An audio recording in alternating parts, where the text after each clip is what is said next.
Hi, this is Art, and welcome to the Tow Club Industry Podcast.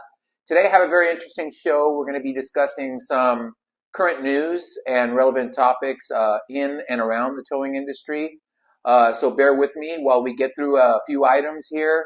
And I do want to kind of preface this by making sure the listeners understand that we are not indicting the companies that are named in some of these articles. In fact, I have no interest in naming the companies. I'm sharing this information and discussing this information for the purposes of my listeners understanding the perils of the industry and what role the media can and sometimes does play in determining the outcome of a story. So thanks again, and we're going to remain objective here while we discuss these issues. The first issue that I'd like to discuss, or first news article, I should say, that I would like to discuss involves a story coming out of Southern California, which was reported by Jalopnik and also the Sun papers from that region. And it involves some alleged sort of, illegal private property towing practices at one particular site. And I'd like to discuss some of the highlights here and draw some conclusions if possible. So what's interesting about this article is that it alleges that the activity occurred between April 2019 and May of 2021. So that's about 2 years of tows that occurred from this one particular shopping center.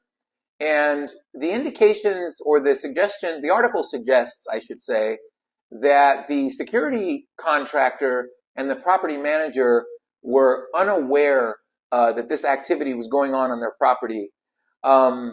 I find this mention very interesting. I think most towers that are tuned in here would find that kind of difficult to understand or believe. This was over 600 vehicles that were towed. So I think it's fair to kind of to be concerned about this fact that was mentioned in the article. Another fact in this story, or another mention in this story, I should say, the article kind of suggests that there's an ethnic targeting to this towing activity. I find this troubling, the fact that the media suggested this in the headline. I know many of us, on social media and among our friends and among industry peers, we often, kind of talk about the direction the media has taken, and this direction obviously was born out of the proliferation of social media being the primary source of news for a lot of people. And what we are seeing, and what many people are seeing, is headlines that don't entirely match the content of the story. I don't know that to be the case in this instance, but I do know as a tower myself that we don't tow occupied vehicles. So I'm very concerned that the article is making this allegation. I feel that this may be a stretch, and I feel it's worthy of skepticism. One of the related articles that was reported by The Sun was the fact that there was a prior police investigation into this activity prior to the city and or county taking this on and pursuing action against this towing operator. And it appears that this investigation was concluded and there were no charges brought. I do find that interesting, the fact that there was a police investigation, no charges were brought, and then subsequent to that, the city and or county decided to pursue charges. So I think that's something to take note of. The other sort of interesting mention here is that the operator named in this news story had prior litigation with the city and or county in an apparent bid dispute over the rotation tow contract. I think this is very worthwhile mentioning this because myself, being a tower, I've experienced, let's say, battles and or contentious issues with the local government. And one of the concerns that I have for myself and my own business and also for my fellow industry partners is, we don't want to uh, be a part of a situation where, as a tower, you are sort of the target for possible retribution. I certainly don't know that that's the case here, but it is interesting and worth mentioning the fact that there was prior litigation with this tower and the municipality that exercises jurisdiction there. To kind of conclude this particular story, my thoughts are, if you're a tower and you're doing private property impound, I think it's imperative to read this story, to understand the pain points, and to seek advice as to how you as a tower should conduct private property towing. I think that's very important. Now we have a story out of San Francisco, California, my sort of hometown area. And this was an article that was published by CBS News. And this article is written to describe a change in the policy surrounding towing vehicles from public streets that have accumulated parking citations. Recently, Assembly Bill 1082 passed, and this article is explaining the nature of how this is happening now and how the proposed change is. So obviously, this applies to otherwise legally parked vehicles that have, unpaid citation, a history, I should say, of unpaid citations. So currently, the city is having these vehicles removed, even though they are otherwise legally parked. And I'm speculating here, but the reason for removing these vehicles is obviously to combat blight, and to perhaps try to recoup the revenue that the city, county, and or state may have lost as a result of these citations being unpaid. Apparently, the current model is 5 or more parking citations are required prior to the vehicle qualifying, or prior to the vehicle being eligible to be removed from a city street. And according to what's written here, this new ruling, this assembly bill that passed, would change that. The ruling also states that the ultimate determination to change this was predicated on the fact that this practice apparently violates the Fourth Amendment. And, I'm not a constitutional law scholar, but, oftentimes when people take exception to some type of legislation or law that was born in a locality, city, county, and or state, they oftentimes challenge it at the federal level, which is apparently, what happened here, and this practice was overturned. So the concern, I suppose, if I'm a resident of San Francisco, which I'm not, but I suppose the residents, there could be very varying opinions on this. On one hand, it could increase blight. It could increase the public safety harms associated with vehicles remaining sitting for extended periods of time as a result of the city and or county's inability to now have them removed. So this could become a concern for some citizens. Congestion in San Francisco, I'll speak a little bit about the conditions in San Francisco. There's a considerable amount of congestion there. And I think the concern as far as the citizens is valid. I'm sure there are going to be people in support of this measure, the advocacy types who are concerned that this may pose an unfair sort of punity on the homeless, I should say, population, who in many cases lives in these vehicles. That, of course, is part of the over sort of arcing problem in the city of San Francisco as it relates to homelessness and parking. So it remains to be seen how this will play out.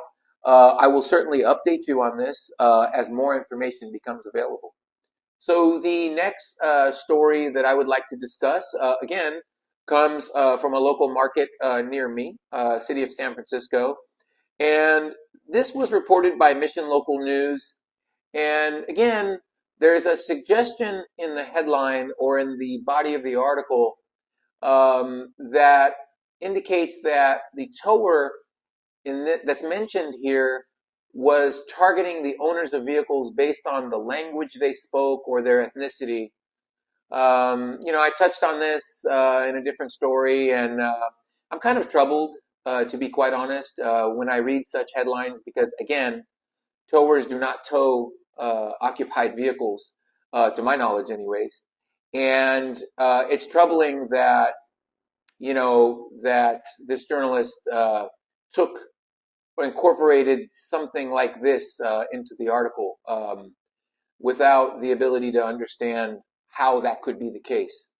And I'll leave that as it is. I think the listeners and viewers will have something to feel or say about that. There's another suggestion in the article that the city is pursuing a debarment for this particular tower, which apparently involves or restricts this particular tower. If they are successful, I should say, if they are successful in accomplishing a disbarment, this tower would not be eligible for any city contracts for a period of up to 5 years. So that's obviously relatively punitive. Hopefully this tower will achieve due process and be able to defend themselves if in fact they feel they are innocent of these charges. The article also claims that there was a fraudulent installation of towing signs. Not quite sure how they determine that, but obviously, if the towing company is installing towing signs at a client's property, they would, in theory, have permission to do so. So that remains to be seen. It'll be interesting to see what more facts come of this. There's also a mention that the property owner and business, again, this is sort of a recurring theme here when discussing articles that are surrounding private property towing. But the claim is that the property owner and the business at the property, I believe it was a bank, had no knowledge of cars getting towed. If that is in fact the case, that is very concerning. And I'm speaking on behalf of the towing company here. Certainly, I think we would all agree that we certainly don't want to engage in towing vehicles without the participation of the people who are required to participate in that process. My thoughts on this, without knowing any follow-up information, this is relatively recent. My thoughts are that, as a tower, I'm reading this article, and I'm probably telling my fellow towers, again, please talk to an expert before engaging in private property towing. I can speak for the laws of California because I operate in California. The laws are complex. The vehicle code is relatively long. There's a lot of caveats in the code, and there's a lot of things to understand in terms of how you can implement compliance into your business practices as it relates to doing private property towing. All right, so my next story for discussion here is some news out of suburban Chicago. Fox 32 is reporting of a tower in that area who was operating illegally. And apparently their tow yard was actually raided. It seems that 60 vehicles were seized. The vehicles, for some reason, and perhaps I don't quite understand exactly how this police department in that area operates, but apparently the vehicles were seized and taken to a city storage lot. And the municipality and or the police department is trying to contact the owners here. But the allegations in the story surround the fact that again, they're alleging that the tower was illegally using a police scanner and essentially jumping accident calls and coercing the vehicle owners to have the vehicle stored at their lot. The article mentions that there was, in some cases, over $3,500 in fees.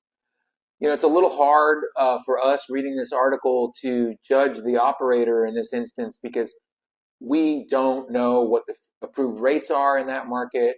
We don't know what they're referring to when they say 3,500. Is that towing? Is that an accumulation of towing and storage, cleanup fees, hazardous waste? We just don't know.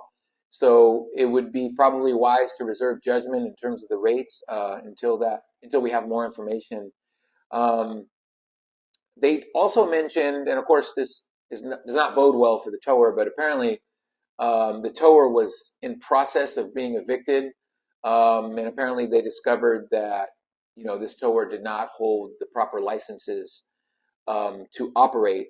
And so, my thoughts on this one are there's still a lot of facts to be known, but one observation I have is, a lot of negative stories emanate from the practice of listening to the scanner and racing to the accident scene in hopes of being there first to get the tow from the accident scene. And my observation in the 18 to 20 years I've been in the towing business is I've seen this practice in many different jurisdictions across the country, and in many of them, the county, city, state has discouraged and or in many cases made that practice illegal and has instead implemented a towing rotation program, which, I don't have an opinion as to which works better, but it seems that the municipalities prefer that type of program. In the Arlington, Virginia area, it was reported that a tower, was performing a private property tow at a shopping center, and apparently there was two children in the vehicle that the tower did not see. First and foremost, I'm thankful and happy to read that the kids were absolutely fine and were not harmed. But he towed the vehicle all the way to the storage lot. So some of the important details when reading this article are going to provide, I think, the proper context so we can all have the most objective assessment of this particular story. Because this involves PPI, it kind of holds a special interest to me, as that's the type of towing that I engage in. So I was glued to this article for quite some time. It looks like the vehicle was parked in the fire lane at the shopping mall.